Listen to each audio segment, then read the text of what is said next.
જય ગૌ માતા।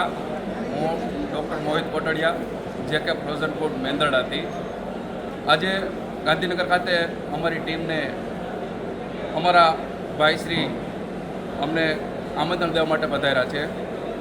એમની અંદર એનું સ્લોગન છે કે ઝેર મુક્ત ભારત, અને બીજું એનું સ્લોગન એવું છે કે હરેક ઘરે ગાય અને દરેક ગામડે ગાય અને દરેક કૃષિ ક્ષેત્રે ગાય। એમનું મહત્ત્વ શું છે, એમની યાત્રા 2025 લઈને આ લોકો 25 ડિસેમ્બરથી 8 જાન્યુઆરી સુધી આ લોકોની પદયાત્રા છે, અને પદયાત્રા ગોંડલથી સોમનાથ સુધી જવાની છે।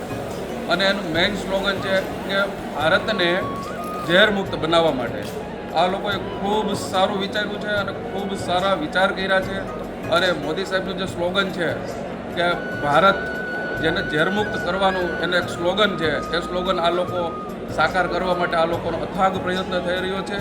અને આ લોકોના જે અથાગ પ્રયત્નને કારણે જ્યાંનો શ્રેય છે એ શ્રી રમેશભાઈ રૂપારેલિયા, એ ગૌવર્ધન અને ગૌપ્રેમી લોકો છે, અને સાથે એની ટીમ પણ ગૌપ્રેમી છે।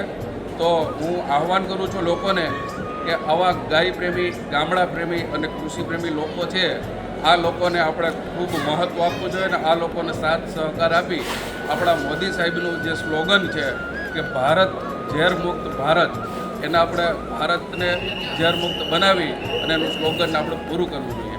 તો હું આવા લોકોને સો સલામ કરું।